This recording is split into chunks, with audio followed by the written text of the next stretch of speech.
sana kimichezo viwanjani, hususan weekend iliyomalizika. Tulikuwa tunafahamu ni mikiki ya vilabu barani Afrika, kwa maana ya ligi ya mabingwa barani Afrika, lakini pia kombe la shirikisho barani Afrika. Lakini the same weekend ilikuwa ni ya NBC Premier League. Siku ya Jumamosi tulishuhudia Dodoma Jiji wakitakata vizuri kabisa katika dimba la CCM Jamhuri, lakini hapo jana tumeshuhudia pia Mtibwa Sugar wakitakata mbele ya Fountain Gate FC katika muendelezo wa ligi kuu soka Tanzania bara. Lakini story kubwa ni kwa namna ambavyo timu kutoka hapa nyumbani Tanzania, kwa maana ya timu 4 kutoka bara lakini timu moja kutoka visiwani Zanzibar, zote zimekwisha fanikiwa kwenda kutinga katika hatua inayofuata michuano ya CAF barani Afrika, kwa maana ya Yanga ligi ya mabingwa, Simba ligi ya mabingwa, Azam FC ligi ya mabingwa, Singida Black Star ligi ya mabingwa, pamoja na timu moja kule visiwani Zanzibar KMKM, ambao wao pia wameweza kutinga katika hatua inayofuata.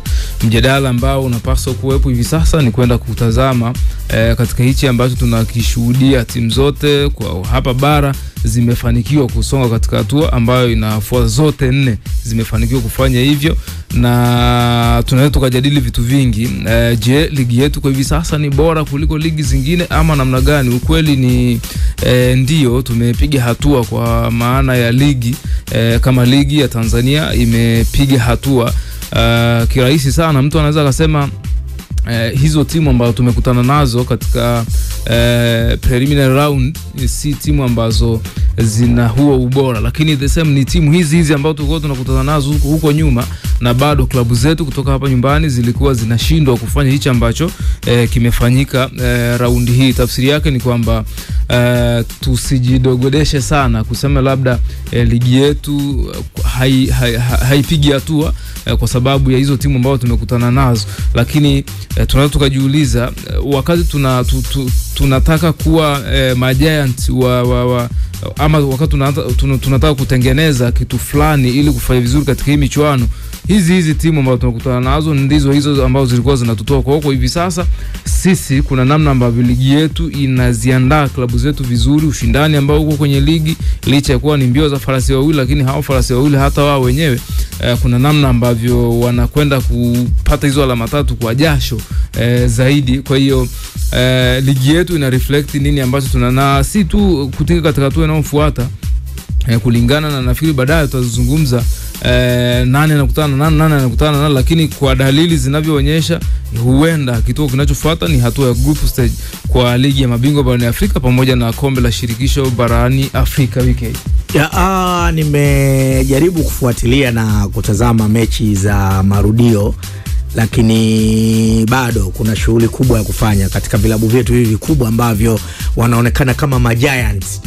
Nimeangalia mechi ya Yanga ya juzi, nimeshinda, lakini bado uoni ile kwamba timu inakupa ile 100% ya kwamba, lakini nimekuja kuangalia mechi ya Simba jana, bado kumekuwa na changamoto. Kwa hiyo bado timu zetu zina kazi kubwa ya kufanya. Inawezekana labda ikawa ni changamoto za makocha. Tumeona kwamba Simba ameondoka, kocha wao imekuwa ni hafla mno, inawezekana labda wachezaji imewaathiri kisaikolojia, lakini tumeona Yanga wana kocha, lakini ni kocha ambaye yupo tu kama, yani sioni kocha kama kocha anapokuwa katika benchi la ufundi kile ambacho anafanya. Kwa kuna changamoto kubwa, lakini nimeona kwamba hivi vilabu navyo haviko mbioni kutafuta makocha ambao wataweza kusimamia kwenye mabenchi ya ufundi. Hatua hizi za awali tuseme tumefanikiwa, lakini tunapokwenda ni kugumu sana.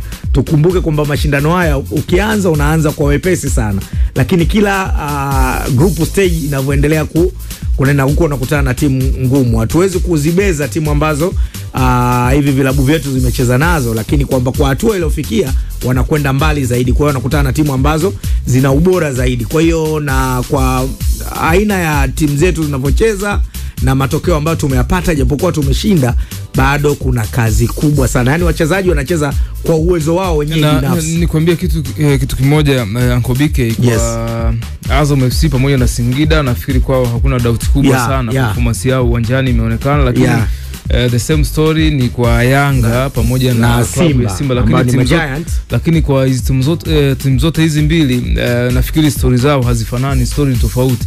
Kwa upande wa Simba, yani kwa upande wa Simba kesi yao nafikiri kesi yao inawezekana ikawa ni nzito zaidi kuliko kwa upande wa Yanga. Yanga ndo klabu peke yake ambayo ondoka na aggregate kubwa kwa maana ya 5-0. Mechi ya kwanza walishinda 3-0, Jumamosi walishinda 2-0, lakini Azam FC Singida yeye ameondoka na aggregate ya 4-0, 2 Sudani, lakini 2 hapa Tanzania. Azam FC yeye 2-1 kule, hapa hivi aggregate 3 kwa 4 kwa ni 3-1 wakati Simba ni 2-1 aggregate inasoma hivyo. Lakini ukiangalia kesi ya Simba nafikiri wapo baadhi ya wachezaji ambao wanahitaji coaching nzuri zaidi kuachana na ubora wao ambao wako nao, lakini wanahitaji mwalimu ambaye atakwenda kuwafanya nani na nani anaweza akacheza vizuri, lakini katika eneo gani. Kwa nafikiri tunahitaji muda kuzungumza kiufundi, kimbinu na kipi ambacho kinatakiwa kufanywa kwa Yanga, lakini kwa Simba, lakini kulingana na muda wetu jinsi ambavyo nakimbia, nafikiri ndani ya Sport Junction tutakuwa na hiyo kazi ya ziada. Lakini kwa upande wa Yanga, Yanga kuscore wanascore, lakini toka wakina George Londamina wako pale, wakaja wakina Nasruddin Nabi, wakaja na makocha wengine wakina Gamondi, style ya kucheza ya Yanga ilikuwa imekwisha kubadilika. Namna ambavyo walikuwa wanacheza kwa possess mpira, pasi zinapigwa, unaona timu inashinda, lakini pia na shawishi kulingana na wachezaji ambao iko nao. Lakini kwa hivi sasa chini Roman Falls unaona hicho kitu ni kitu ambacho hakitokei. Lakini mimi niseme tu ya kwamba kocha anapokuja, kocha mpya anapokuja, usitarajia moja kwa moja ataanza kwenda kiufundi uwanjani. Lazima kwanza ataanza kudeal na saikolojia za mchezaji mmoja mmoja, azijue kwanza tabia za wachezaji. Wapo wachezaji makundi mawili mpaka matatu. Kuna mchezaji mwingine hata yeye hanaga utani, ukimwambia kitu kidogo kasha react. Kuna mchezaji mwingine ni mtu wa kununanuna, na kuna mchezaji mwingine hata umkosee vipi yeye yuko okay muda wote. Kwa mwalimu anahitaji muda kwanza kuwajua wachezaji wake wana tabia gani. Akishajua nani ni nani na nani nani, kisha baadaye atarudi sasa katika uwanja wa mazoezi. Sasa isivyo bahati, hizi timu zina pressure. Wakati mwalimu unahitaji kufanya hivyo vitu, kusoma saikolojia za kila mchezaji ili uwajue, mashabiki tayari huko kwenye mitandao ya kijamii mpaka kwenye ukurasa wako Instagram tayari umekishaanza kukushambulia, kitu ambacho viongozi wanaweza wakashindwa kustahimili kulingana na pressure ya mashabiki. Lakini Momo, kuna baadhi ya wachezaji wanatakiwa waache utoto kwa sababu wanazigharimu timu.